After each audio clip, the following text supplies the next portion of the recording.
Last time काम करते हैं। लास्ट टाइम को कौन सा पढ़ा था हमने? लास्ट टाइम आपने जो लेक्चर लिया था वो लिया था वैद्युत विभव के ऊपर किया था। तो लास्ट वीडियो में हमने जो टॉपिक्स डिस्कशन किए थे फटाफट में रिवाइज कर लेते हैं एक बार, उसके बाद आज आगे बढ़ जाएंगे। ठीक है, सबसे पहले मैंने तुम्हें बताया था कि वैद्युत विभव पर आने के लिए हमें सबसे पहले एनसीईआरटी में जो टॉपिक समझाया गया वो था संरक्षी बल का। संरक्षी बल मतलब ये हुआ कि जब जो बल होते हैं एक दूसरे के विरुद्ध कार्य करते हैं, जब जो बल होते हैं एक दूसरे के विरुद्ध कार्य करते हैं तो उन्हें संरक्षी बल बोला गया। तो लास्ट टाइम एनसीईआरटी के अकॉर्डिंग जो सबसे पहला टॉपिक डिस्कशन किया वो था गुरुत्वीय स्थितिज ऊर्जा का। गुरुत्वीय स्थितिज ऊर्जा का ये तुमने पढ़ रखा है? हाँ जी पढ़ा था हमने, स्थितिज ऊर्जा पढ़ी थी। और जैसे ही हमने स्थितिज ऊर्जा सीख ली थी, याद आ रहा है कुछ? जब मैंने याद करो मैंने तुम्हें समझाया था, इधर बड़ी चुंबक है फिर छोटी चुंबक है, ठीक है ना। छोटी चुंबक को धीरे धीरे पास ला रहे हैं, लेकिन बड़ी चुंबक क्या कर रही है, उस पर बल लगा रही है बाहर की ओर फेंकने में, लेकिन हम चुंबक को जबरदस्ती अंदर की ओर ला रहे हैं तो हम भी बल लगा रहे हैं। यानी कि बड़ी चुंबक के द्वारा लगाए गए बल के विपरीत हम लोग अपना बल लगा रहे हैं। कुछ समझ में आया? तो हमें कुछ कार्य करना पड़ रहा था, यानी कि हमने कार्य भी सीखा, बल भी सीखा। उसके बाद हमने कहा कि कार्य के कारण उसके अंदर जो ऊर्जा संचित हुई उसे स्थितिज ऊर्जा बोला जाएगा। बात समझ में आ रही है? तो वो थी चुंबक वाली, वो चुंबक के अंदर परिघटना थी, ठीक है ना। यही काम आप एक गेंद के साथ कर सकते हो। एक धरती है, ठीक है ना, धरती तो ऐसा एक ही हो ठीक है। तो जो हमारी धरती है उस पर सपोज दैट गेंद पड़ी हुई है। अब मैंने गेंद को उठाया, लेकिन जो पृथ्वी है, धरती है, उस गेंद को अपनी ओर खींच रही है। नहीं समझ में आया? समझ में आ गया? पृथ्वी क्या करती है, गेंद को अपनी ओर खींचती है। क्लियर है? एक काम कर तुम्हारा समझ लो फटाफट, ठीक है ना, कॉन्सेप्ट में कमी नहीं। चलो, तो लास्ट टाइम जो हमने सीखा था वो क्या था? गुरुत्वीय स्थितिज ऊर्जा। यानी कि सबसे ज्यादा मैंने जो फोकस किया था वो स्थितिज ऊर्जा के ऊपर किया था। तो जो लास्ट टाइम हमने लेक्चर लिया था वो एनसीईआरटी के अकॉर्डिंग था सारा। तो एनसीईआरटी के अकॉर्डिंग जो सबसे पहली हेडिंग आती है सेकंड चैप्टर में वो किसकी थी? गुरुत्वीय स्थितिज ऊर्जा की। उसके बाद में हमने क्या समझा? उस स्थितिज ऊर्जा को वैद्युत ऊर्जा में लाने का प्रयास किया। यानी कि जो परिभाषा हमने गुरुत्वीय स्थितिज ऊर्जा कभी 9th में सीखी थी ना, उसी परिभाषा को हम 12th में वैद्युत स्थितिज ऊर्जा के रूप में सीख रहे हैं। बस इतना समझ लो। जैसे 9th क्लास में सीखा था कि हमारे पास एक गेंद है और वो गेंद हम क्या कर रहे हैं, धरती से उठा रहे हैं, तो पृथ्वी क्या करती है, उसे अपनी ओर खींचती है, लेकिन हम क्या कर रहे हैं, उसको ऊपर की ओर खींच रहे हैं। तो हमें ऊपर की ओर खींचने में उस गेंद पर कुछ कार्य करना पड़ रहा है, और जो कार्य करना पड़ रहा है, वो जो बल लगाना पड़ रहा है उस गेंद पर, वो पृथ्वी के द्वारा लगाए गए बल के विपरीत है, उसके उल्टा है। बात समझ में आ गई? पृथ्वी की तरफ खींच रही है नीचे को, हम इधर खींच रहे हैं ऊपर को, तो हम जो बल लगा रहे हैं वो पृथ्वी के विरुद्ध लगा रहे हैं।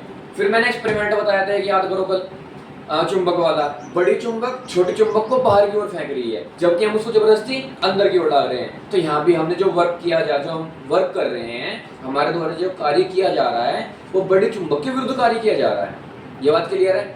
फिर इसी कॉन्सेप्ट को, वो गेंद वाला कॉन्सेप्ट जो मैंने आज बताया है 9th क्लास में जो सीखा था, ठीक है ना, उस कॉन्सेप्ट को ध्यान में रखा, वहां पर भी यही बात सीखी कि कार्य विरुद्ध करना पड़ रहा है। फिर मैंने गुरुत्वीय स्थितिज ऊर्जा के ऊपर एक चुंबक वाला एक्सपेरिमेंट बताया कि यहाँ पर भी कार्य करना पड़ रहा है, लेकिन बड़ी चुंबक के विरुद्ध करना पड़ रहा है। फिर हम जिस पर आए सीधा वैद्युत स्थितिज ऊर्जा, बोले तो सिंपल आवेश के ऊपर। किसके ऊपर? कुछ समझ में आ रहा है? अब नॉर्मल ऐसे समझो, पृथ्वी बड़ा पिंड, बड़ा द्रव्यमान, हम लोग, या फिर वो छोटी सी गेंद, छोटी वस्तु, क्या वो पृथ्वी पर प्रभाव डालेगी? नहीं। पृथ्वी उस पर प्रभाव डालेगी? हाँ, नीचे की ओर खींचेगी, हम उसको ऊपर की ओर खींचेंगे, विरुद्ध कार्य कर दिया। सेम कॉन्सेप्ट चुंबक वाला। चुंबक कैसी? बड़ी, और वो जो छोटी सी चुंबक हमने पास में रखी थी, वो छोटे वाली चुंबक बड़े वाले पर प्रभाव डालेगी? नहीं डालेगी। छोटे वाली चुंबक बड़े वाले पर प्रभाव डालेगी? नहीं। बड़े वाले छोटे वाले पर डालेगी? हाँ। हमने छोटी चुंबक पर कार्य किया, लेकिन बड़ी चुंबक के विरुद्ध। हो गया पृथ्वी जैसा कॉन्सेप्ट। फिर इसी कॉन्सेप्ट पर हम आगे आए, आवेश वाला कॉन्सेप्ट बताया। आवेश वाले कॉन्सेप्ट में बड़ा आवेश था, एक छोटा आवेश था। बड़े आवेश ने छोटे आवेश पर प्रभाव डाला, हाँ, क्या छोटे ने बड़े पर डाला? नहीं, क्लियर है ना। लेकिन हमने जो छोटे पे बल लगाया वो बड़े वाले आवेश के विरुद्ध लगाया, तो वहां पर भी, यानी कि तीनों एक्सपेरिमेंट देखने में ऐसे लग रहे हैं ना, ठीक है ना। तो नॉर्मली अपने आसपास एक्सपेरिमेंट को खोजो, क्लियर है ना, कि हम जो कार्य करते हैं किस किस चीजों के विरुद्ध करते हैं, तुम्हें सब कुछ क्लियर होता चल जाएगा। तो कल की बात याद है, पूरा एक्सपेरिमेंट याद है जो मैंने कल एक्सपेरिमेंट बताया बड़े आवेश और छोटे आवेश के बीच में, उसमें हमने बल को सीखा कि बड़ा आवेश जो है छोटे आवेश पर बाहर की ओर बल लगा रहा है, जबकि हम अंदर की ओर बल लगा रहे हैं, तो बल भी सीख गए। यानी कि बड़े बल के विरुद्ध हम लोग अपना बल लगा रहे हैं, बड़े बल के विरुद्ध बाह्य बल लगाया जा रहा है। बड़े बल मतलब बड़े आवेश के कारण लगा हुआ बल। अभी क्लियर है? ठीक है, चलो ये बात समझ में आ गई। जब हमने बल का कॉन्सेप्ट सीख लिया, फिर मैं कार्य पर आ गया था, कुछ याद आ रहा है? जब बल का कॉन्सेप्ट सीखे फिर किस पर आ गए? कार्य पर। अच्छा, कार्य पर हमने क्या सीखा था कि जब किसी वस्तु पर बल लगाया जाता है तो कुछ ना कुछ विस्थापन होता है, कुछ ना कुछ। ये मान लो ये वस्तु है, इस पर मैंने बल लगाया, आगे की ओर किसकी? जब मैंने बल आगे की ओर लगाया तो वस्तु भी आगे की ओर खिसकी। ये बात क्लियर हो गई। तो मैंने बल लगाया, बल की दिशा में विस्थापन हो गया, तो मैंने इस पर कार्य किया। मैंने इस पर क्या किया? कार्य। सेम कॉन्सेप्ट किस में था? आवेश वाले एक्सपेरिमेंट में। तो यानी कि बल सीखकर हमने कार्य सीख लिया था। मैंने कहा कि जो भी मैंने इसमें कार्य किया, जैसे मैंने इसको ऊपर उठा रखा है ऐसे, ठीक है ना, ऐसे उठा रखा है ऊपर, ऐसे उठा रखा है, तो मैंने इस पर क्या कर रखा है? कार्य। सबसे पहले मैंने इस पर लगाया बल, क्या लगाया? जो कि पृथ्वी के विरुद्ध था। फिर इसमें जब मैंने बल लगाया तो इसमें कुछ विस्थापन हो गया, तो मैंने इस पर क्या कर दिया? कार्य। और जो मैंने कार्य किया उसमें, उस कार्य के कारण इस वस्तु में क्या पैदा हो गई? ऊर्जा। क्या पैदा हो गई? जैसे ही छोड़ा तुरंत पूरी तेजी से नीचे। समझ में आ गया? मान लो यहीं पर मेरे पास 1 या 2 किलो का लोहे का पार्ट होता, उसको उठा छोड़ता, अब पैर में डल जाए, पता लग जाएगा क्या चीज है वो। समझ गए? कोई सोचता है ना कि जी हाँ इतनी ऊर्जा छोड़ाई, 5 किलो का उठाओ पत्थर ऐसे छोड़ दो एक बार, आपको सब समझ में आ जाएगा ऊर्जा कहाँ से आई। क्लियर है? चलिए ठीक है। तो सबसे पहले हमने क्या सीख लिया? बल। बल के बाद हमने क्या सीखा? कार्य। कार्य के बाद हमने क्या सीखा? ऊर्जा। और ऊर्जा में स्थितिज ऊर्जा को हमने ज्यादा डिस्कवर किया। मैं ये नहीं कह रहा कार्य कारण गतिज ऊर्जा नहीं रहने की, आएगी, नहीं तो ये सीख के आ रहे सब चीजें, लेकिन ज्यादा फोकस किस पे किया? स्थितिज ऊर्जा पर। बल के कारण कार्य, कार्य कारण स्थितिज ऊर्जा। अभी के दिया है। जब हमने ये सब चीजें सीख ली, अब नई शुरुआत होगी। नई शुरुआत का मतलब है कि एक नया टॉपिक डिस्क्लोज करूंगा मैं, ठीक है ना, लेकिन कॉन्सेप्ट सारा इसके बेस पर होगा। तो तैयार हो?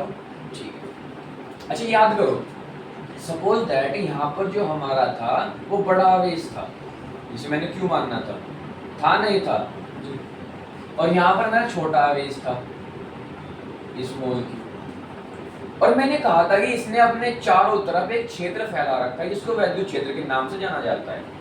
हालांकि वैद्युत क्षेत्र भी एक प्रकार का बल ही है। बल क्यों?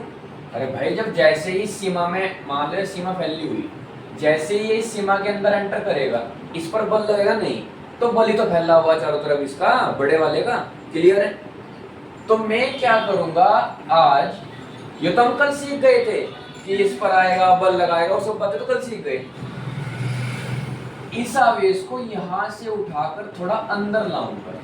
कहने का मतलब सर जी, सपोज दैट क्षेत्र फैला हुआ तो भी क्षेत्र के बाहर है, और उठा करके क्षेत्र के अंदर लाएंगे। क्लियर है? बात समझ में आ गई? ठीक है। तो मैं क्या करूंगा आज, इस आवेश को, छोटे वाले आवेश को, परीक्षण आवेश को वैद्युत क्षेत्र के भीतर लाऊंगा, ठीक है ना, एक बिंदु से दूसरे बिंदु। अब वैद्युत क्षेत्र की परिकल्पना भूल जाओ सब कुछ, बस तुम्हें आज जो ज्यादा फोकस रखना है सिर्फ एक बात पर रखना कि हम एक आवेश को, परीक्षण आवेश को, एक बिंदु से दूसरे बिंदु तक लेकर जा रहे हैं। एनसीईआरटी में दे रखा है कि आपके पास जो परीक्षण आवेश है उसको हम कहां से खिसका रहे हैं, उसको हम R से लेके आ रहे हैं P तक। डिजाइन तो आप कैसा बना सकते हो, बस इतना समझ लो कि ये मेरे पास आवेश है, हम ऐसे खींच के ला रहे हैं R से, ऐसे खींच के ला रहे हैं।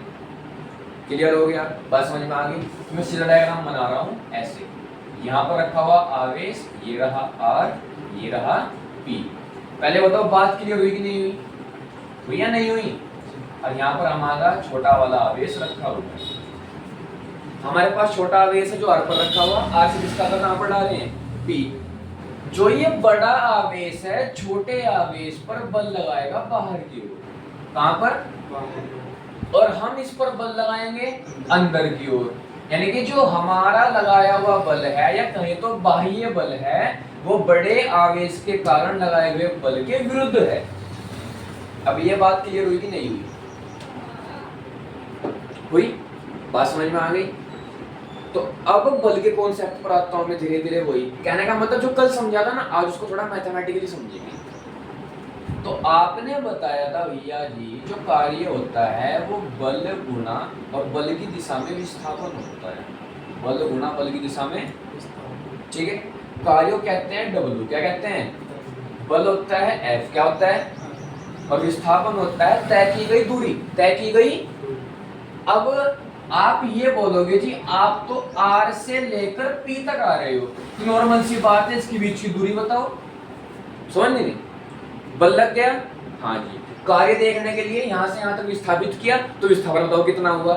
तो अब सपोज करते हैं कि हमने छोटी सी दूरी तय की थी, मतलब थोड़ी दूरी खिसका पाए। जो बाह्य बल था उसने इसको थोड़ी दूरी खिसकाया, तो सपोज करते हैं कि वो दूरी dx है। क्या है? अभी क्लियर हुआ? बल क्या था? F इंटू में dx, विस्थापन कौन हो जाएगा? dx। अभी क्लियर है? अगर सपोज दैट इसमें दो कंडीशन है। फर्स्ट, जो कार्य है वो हमारे द्वारा हो। किसके द्वारा? हमारे द्वारा, यानी कि बाह्य बल द्वारा। इधर वाला या मेरे पास वाला? हाँ, R से P की ओर। तो मैं यहाँ लिख रहा हूँ WRP, R से P तक, R से यानी R से P की ओर। कुल मिला के मेरी मतलब है इधर को। अभी बात क्लियर है? तो F जो होगा वो बताओ कौन से वाला होगा? कल 2 F बताए थे मैंने, किसी को याद हो? FEXT और FE, कुछ याद आ रहा है? जो EXT है वो एक्सटर्नल यानी कि बाह्य है, बाह्य बोले तो हमारे द्वारा। और FE जो है वो इंटरनल है यानी कि वैद्युत क्षेत्र द्वारा। वैद्युत क्षेत्र जी जो बड़े वाला आवेश था रे, कुछ याद आ रहा है? कुछ याद है नहीं है? ठीक है जी। तो बताओ अब जो कार्य R से P की ओर हो रहा है वो एक्सटर्नल के कारण है या इंटरनल के कारण? एक्सटर्नल यानी कि बाहर से हो रहा है। ठीक है, तो यहाँ लिखूंगा FEXT और दूरी कितनी जाएगी? dx। क्या यह बात क्लियर है? तो मैं इसको लिख सकता हूँ FEXT इंटू में dx। ये छोटा छोटा लिखते हैं, कभी बड़ा लिखो इसको, सफिक्स में लिखा है नीचे। इसका मतलब कुछ नहीं है, इसका मतलब एक चिन्ह है बस कि एक्सटर्नल बाहर से लग रहा है बल। और WRP का मतलब R से P तक, R से। क्या ये बात क्लियर हो गई? फिर वही थोड़ा सा आगे बढ़ते हैं। सपोज करो ये तो कार्य था जो हमारे द्वारा हुआ, इसके द्वारा भी तो कार्य हो रहा हो बड़े आवेश के कारण। तो बड़े आवेश के कारण कौन सा कार्य हुआ वो बताओ मेरे को। ये कौन है यहाँ पर? बड़ा आवेश। कौन है यहाँ पर? छोटा सा हमारा Q, जिसको कान पर लेके आए R से P तक, लेकिन ये बाहर की ओर खिसकाएगा। जब ये बाहर की ओर खिसकाएगा तो कार्य कहाँ से करेगा? P से R तक। P से, समझ में आया कि नहीं है? P से R तक ऐसे बाहर की ओर खिसकाएगा। तो बताओ बल कौन सा लगेगा, इंटरनल या एक्सटर्नल? अच्छा, एक्सटर्नल तो हमने लगाया था, इंटरनल E इलेक्ट्रिक फील्ड वाला, तो FE। क्लियर हुआ कि नहीं हुआ? दूरी कितनी तरह? दूरी तो सेम ही है, dx। समझ में आएगा भाई? यहाँ से यहाँ खिसकाने, हम तो यहाँ से यहाँ लाना सोच रहे, लेकिन ये लगातार यहाँ से वापस जहां पर था वापस पहुंचना सोच रहा वहीं पर। तो कहने का मतलब दूरी तो सेम रहेगी dx। अब बात ये आती है, इसकी जो दिशा है वो अलग है, इसकी दिशा अलग है। समझ नहीं आया? इसके द्वारा तय किया गया विस्थापन अलग, इसके द्वारा तय किया गया विस्थापन अलग। सपोज दैट इसके द्वारा जो विस्थापन तय किया गया है वो बाहर की ओर है। अगर हम इसको बाहर की ओर प्लस का लें, जैसे नंबर लाइन पे होता है ना दूसरी साइड में प्लस का, सपोज दैट कर रहे हैं, अगर बाहर की ओर प्लस का लें तो दूरी कैसे रहेगी? प्लस की। तो ऑटोमेटिकली ये दूरी कहाँ की हो जाएगी? क्यों हो जाएगी? माइनस की क्यों हो जाएगी? दिशा उल्टी हो गई ना। याद करो नंबर लाइन 0 1 2 -1 -2। इधर की ओर अगर प्लस की ले रहे हैं तो इधर की ओर माइनस। समझ नहीं आया? समझ गए ना? तो जो कार्य है अगर वो P से R की ओर यानी कि बाहर की ओर यानी कि बड़े आवेश द्वारा, तो दूरी प्लस की। प्लस का मतलब यहाँ पर देखो दूरी कभी प्लस माइनस की नहीं होती, ये बात हमेशा याद रखना। प्लस और माइनस का मतलब है यहाँ कि ये दिशा इसकी विपरीत है, किसकी, जो हमने कार्य किया है उसकी दिशा विपरीत है, यानी कि जो विस्थापन हुआ वो बाहर की ओर हो गया, ठीक है ना, सॉरी बाहर की ओर नहीं, अंदर की ओर हो गया, किसकी ओर, अंदर की ओर, और ये विस्थापन बाहर की ओर, यानी कि ये वाला विस्थापन इस वाले विस्थापन का उल्टा है। अब तो दोनों नॉर्मल देख लो, दूरी सेम ही, यहाँ भी dx यहाँ भी dx, लेकिन इसके द्वारा ताकि विस्थापन प्लस, इसके द्वारा ताकि विस्थापन माइनस, कोई दिक्कत। तो जिससे तो ये समझ में आ रहा, हम एक काम कर सकते हैं, आपने एक बात बताई थी, जो बाह्य बल है और जो ये वाला बल है अगर दोनों बराबर हो जाएं तो आवेश वहीं का वहीं रुक जाएगा, ये बताया था ना। और जिसकी क्षमता ज्यादा होगी, मान लो एक्सटर्नल ज्यादा हो गया अंदर की ओर आ जाएगा, मान लो इंटरनल ज्यादा हो गया बाहर की ओर चला जाएगा। बात समझ में आ रही है? लेकिन दोनों के दोनों कार्य हैं, दोनों के दोनों कार्य हैं, ये भी f इंटू डी एक्स है, ये भी f इंटू डी एक्स है। इसका मतलब ये वैल्यू और ये वैल्यू मैथमेटिकली बराबर है, बस फर्क किसका है मेन, माइनस का, और ये प्लस का। बात समझ में आई? फर्क किसका है मेन, माइनस का। इसका मतलब कि जो हम कार्य किसी आवेश पर अंदर की ओर करते हैं वही कार्य उस पर बाहर की ओर किया जाता है, तो दोनों कार्य एक दूसरे के ऋणात्मक होते हैं। ऋणात्मक समझ रहे हो?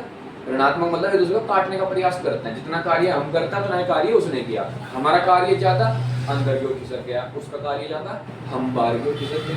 अभी बात क्लियर है? बात समझ में आई नहीं आई? चलो ठीक है, तो आपको कार्य का कॉन्सेप्ट समझ में आ गया। तो अभी मैं क्या कर रहा हूँ, बाह्य बल को ज्यादा मान रहा हूँ। बाह्य बल ज्यादा क्यों मानने हैं? ऐसे कैसे मान लोगे? मैंने कहा R से लेकर P तक आया, R से लेकर P तक आ रहे हैं, तो नॉर्मल सी बात है हमारा बल ही ज्यादा है भाई, जब तो अंदर की ओर जा रहा है वो, तो बाह्य बल को ज्यादा मानना है। तो इसका कॉन्सेप्ट यूज करूंगा, तो बताओ कार्य भी कौन सा होगा? W R P या P R? R P, क्योंकि R से P। तो फिर बल कौन सा था यहाँ पर, external internal? External. dx minus का था प्लस का? माइनस। कोई दिक्कत हो जाए, बातें याद रहेंगी? चलो ठीक है। अच्छा, जो ये F एक्सटर्नल है और ये माइनस के dx, ये तो विस्थापन हो गया। जो ये बाहर से लगाया हुआ बल है तो एक बल ही है ना, बल ही, नहीं समझे मेरी बात? अरे है तो बल ही, तो मैं इसको क्या सीधा F ही लिख दूं बस, और इसमें माइनस के dx, माइनस के, कोई दिक्कत यहाँ तक? चलो ठीक है। W R F into minus के dx, तो इंटू लगा दो यहाँ पे, माइनस के dx, ये ना इंटू का होता मल्टीप्लाई, ये वही F एक्सटर्नल इंटू माइनस के dx और F इंटू माइनस के dx।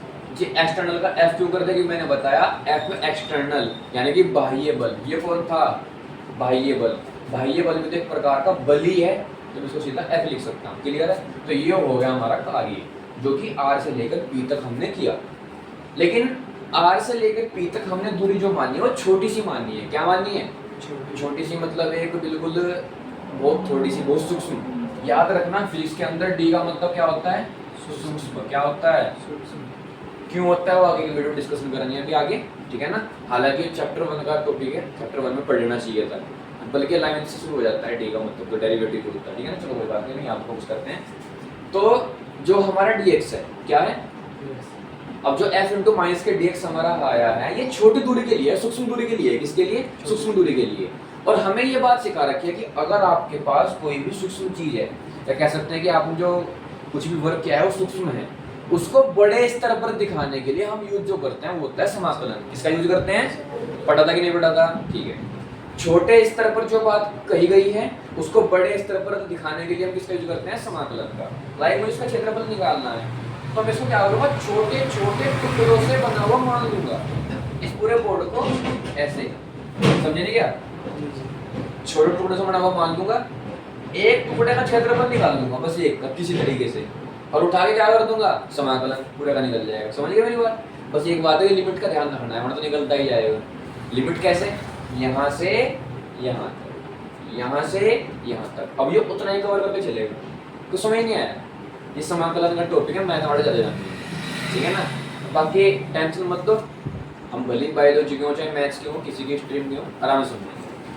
तो हमें बताया गया है कि जो डी होता है वो सूक्ष्म के लिए लगता है, और देखो यहाँ पे ध्यान से, डी का मतलब क्या है? सूक्ष्म के लिए, यानी कि जो x दूरी थी उसके छोटे हिस्से के लिए काम किया, छोटे हिस्से के लिए थोड़ी दूरी खिसका था। हालांकि खिसका r से p तक, r से p का मतलब है r से p की ओर खिसका रहे हैं, r से p की ओर। ये नहीं होगा r से p तक नहीं, r से p की ओर खिसका कितना? अभी ओनली dx, यानी कि x का छोटा सूक्ष्म हिस्सा। अब उठा क्या कर देंगे इसका? समाकलन। यानी कि जो ये कार्य किया ये अभी r से p तक पूरा नहीं हुआ, अभी छोटा सा हिस्सा ही खिसकाया हमने, बस उठा के उसका क्या कर देंगे? समाकलन कर देंगे। समाकलन बताओ, अब नॉर्मल बात, खिसका रहे हैं, ये तो खिसकाता खिसकाता पता नहीं कहां से चला जाएगा, हमें कहां से काटना ओनली? r से p तक, तो इसकी लिमिट लगती है r से p तक। जो ये साइन होता है ये किसका साइन होता है? समाकलन का। किसका? ये जो साइन होता है किसका होता है बच्चों? समाकलन का। और ये r से लेकर p तक, r से लेकर p तक क्यों? सिंपल, साइन किसका है? समाकलन का। जहां से जा रहे हो और जहां तक जाना है वो दोनों यहाँ पर लिख के जाते हैं, जहां से जहां तक। क्लियर है ना? तो कहां से जा रहे हैं? r से। कहां तक? p तक। अब समझ में आया? अब इसका मतलब पता क्या हो गया कि r से p तक जाने में किया गया कुल कार्य, समझे नहीं? r से p की ओर जाने में किया गया सूक्ष्म कार्य, पूरे का समाकलन। क्योंकि समाकलन का मतलब भैया ने बताया कि जब छोटे स्तर का हम समाकलन करते हैं तो बड़े स्तर पर वैल्यू फाइंड कर लेते हैं। अभी क्लियर हुआ? तो इसलिए इसका क्या कर दिया हमने? समाकलन। समाकलन कहां से कहां तक जाएगा हमारा? r से p तक। चलो तो बात समझ में आ गई।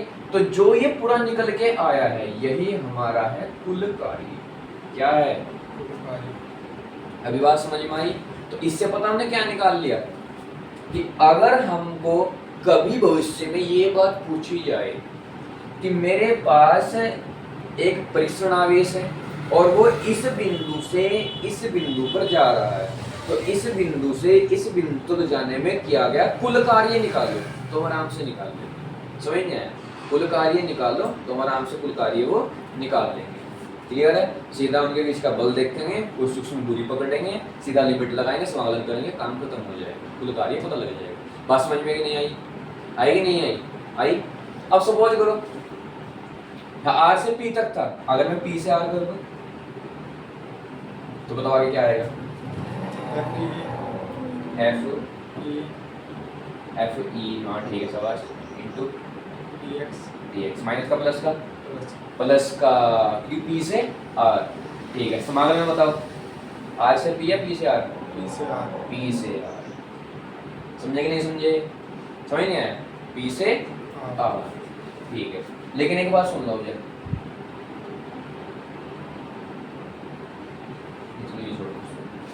बात समझ में आ गई? कोई प्रॉब्लम? अब कार्य निकाल लोगे।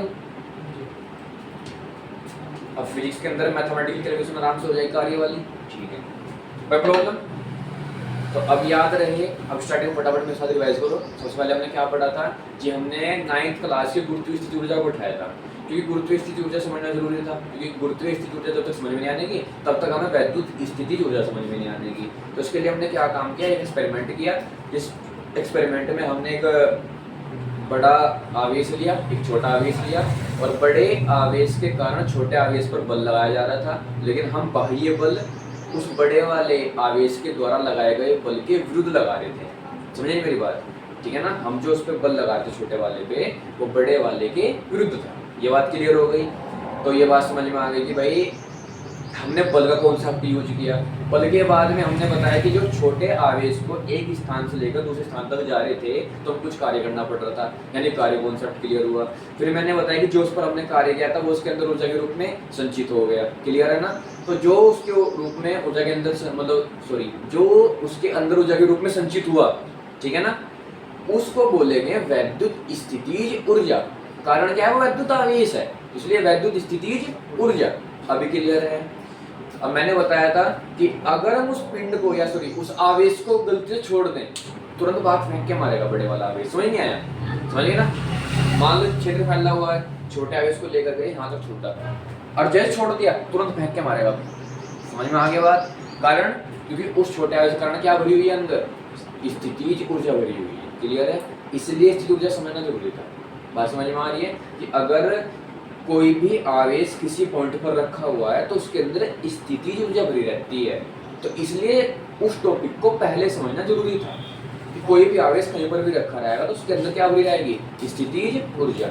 और उसे जब एक पॉइंट से दूसरे पॉइंट तक ले जाए कुछ कार्य करना पड़ेगा। बात समझ में आ गई? ठीक है। अब सर आपने एक बात बताई है कि अगर कोई भी आवेश किसी पॉइंट पर रखा रहेगा तो उसके अंदर स्थितिज ऊर्जा भरी रहती है। क्या भरी रहती है? स्थितिज ऊर्जा भरी रहती है। तो क्या अगर मान लो कहीं पर भी आवेश रखते हैं उसके अंदर स्थितिज ऊर्जा होगी? हाँ बिल्कुल होगी। बात समझ में आ गई? इसको डिस्क्राइब करने के लिए अब थोड़ा सा आगे खींचेंगे। क्लियर है?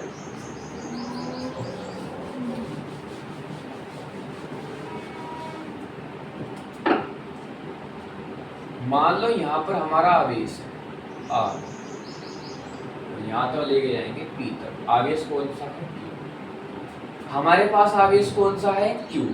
कहाँ से लेकर जा रहे हैं? आर से।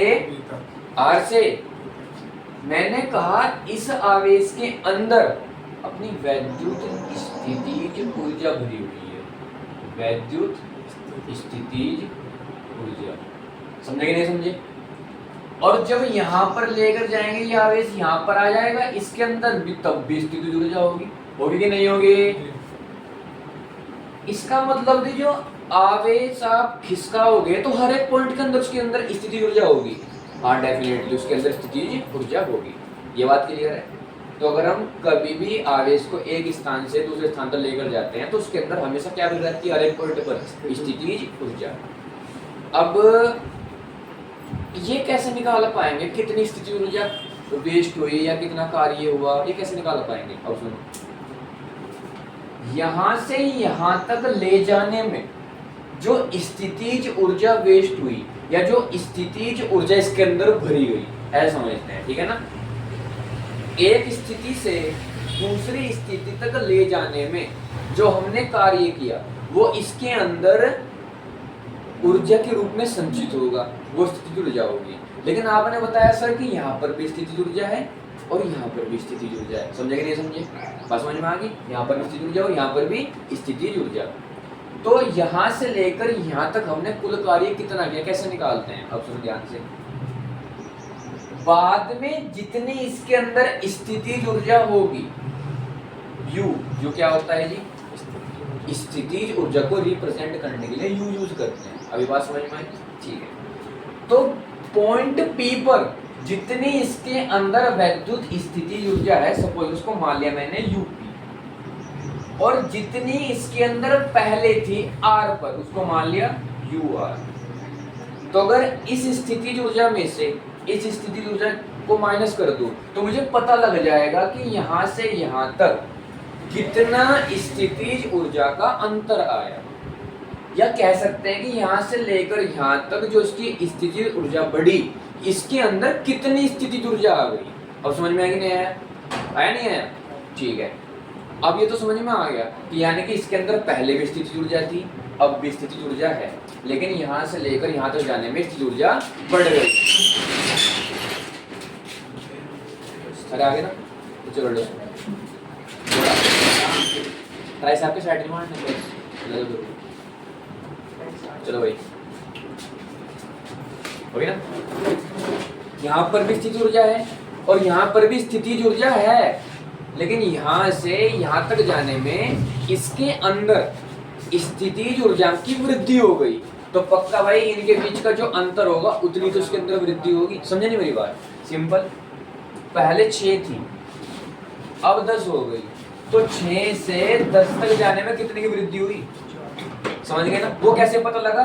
बड़ी वाली में से छोटे वाली, समझे कि नहीं समझे? या कह सकते हैं कि अंतिम वाली में से पहले वाली माइनस। वही तो सेम काम मैंने इसको किया कि इन दोनों के बीच का अंतर देखने के लिए कि कितनी वैद्युत स्थितिज ऊर्जा का अंतर आया, वो कैसे निकालते हैं, लास्ट वाले में से फर्स्ट वाला माइनस, हमें पता लग जाएगा यहाँ से लेकर यहाँ तक कितनी स्थितिज ऊर्जा की वृद्धि हुई।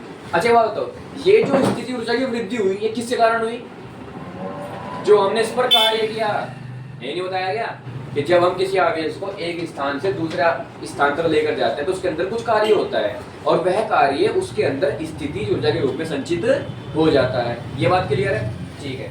तो जब इसके अंदर कार्य ऊर्जा के रूप में संचित हो गया तो कार्य ने तो ऊर्जा की वृद्धि करी की नहीं की, कार्य ने तो ऊर्जा की वृद्धि की, तो इसका मतलब जो ये ऊर्जा की वृद्धि हुई ये कौन है, ये कार्य ही। आप समझ नहीं है, लेकिन कहाँ, आर से पी तक। तो आप किसी एक पॉइंट से दूसरे पॉइंट तक आवेश को लेके जा रहे हैं तो उसके अंदर स्थितिज ऊर्जा की वृद्धि होगी। वो स्थिति ऊर्जा की वृद्धि आप कैसे निकालते हो, लास्ट वाले में से पहले वाले माइनस करेंगे, आपको पता लग जाए कितनी वृद्धि हुई। और जो वृद्धि होती है किस कारण होती है, कार्य के कारण। समझ में आ गया, कार्य कहाँ से कहाँ तक हो, आर से पी तक। तो कार्य आर से पी तक, अंतिम में से पहले वाली माइनस, ऊर्जा की पता लग गया, कार्य ये पता लगा कार्य कितना हो। समझ में आया नहीं आया, पक्का कोई प्रॉब्लम, ठीक है। यानी कि जो आपके द्वारा किया गया कार्य होता है वो ऊर्जा परिवर्तन के बराबर होता है, किसके बराबर, ऊर्जा परिवर्तन। और याद रखना हम ऊर्जा परिवर्तन को डेल्टा यू से प्रदर्शित करते हैं। डेल्टा मतलब होता है परिवर्तन, क्या होता है, क्लियर है। तो ऊर्जा परिवर्तन ही कार्य है, या कार्य के द्वारा ऊर्जा परिवर्तन हुआ, हाँ बिल्कुल हुआ, समझिए ना। ऊर्जा और कार्य एक दूसरे के बिल्कुल एक दूसरे के क्लोज, कारण 9th में सीखा था, ये जो सीखा था, बात समझ में आ गई, कोई प्रॉब्लम। अब सुनो ध्यान से, अब जो मैंने बताया इसकी दो टिप्पणियां हैं एनसीईआरटी में। दो टिप्पणियां मतलब दो विशेषताएं लिखी हुई हैं। पहली विशेषता कि आप अगर किसी भी एक आवेश को एक स्थान से दूसरे स्थान तक लेकर जाते हो, पहली टिप्पणी सुनो ध्यान से, एक स्थान से दूसरे स्थान तक किसी आवेश को लेकर जाते हो तो उस आवेश में उस कार्य में जो हमने वर्क किया अपनी साइड से, या एक आवेश को एक स्थान से दूसरे स्थान तक ले जाने में जो हमने कार्य किया है वो बीच के रास्ते पर निर्भर नहीं करता। क्यों नहीं करता, देखो ध्यान से, इसमें यहाँ से लेकर यहाँ के बीच में कोई दूरी का नाम निशान आया नहीं है ना, अच्छे से देख, दूरी का नामो निशान आया ही नहीं। ये कौन है, अंतिम वाली स्थितिज ऊर्जा, ये कौन है, प्रथम वाली स्थितिज ऊर्जा, दूरी की तो बात ही नहीं थी और हमें कार्य पता लग गया। तो यानी कि एक स्थान से दूसरे स्थान तक आवेश को पहुंचाने में किया गया कार्य बीच के रास्ते पर निर्भर नहीं करता, यानी कि पथ पर निर्भर नहीं करता। आपके सामने अंतिम ऊर्जा में से पहली वाली ऊर्जा माइनस करे, दूरी की बात ही नहीं हुई, समझे कि नहीं समझे, पक्का। अब दूसरी टिप्पणी ये कहती है, एक काम दूसरी टिप्पणी कल को पढ़ा, वो अनंत वाली है,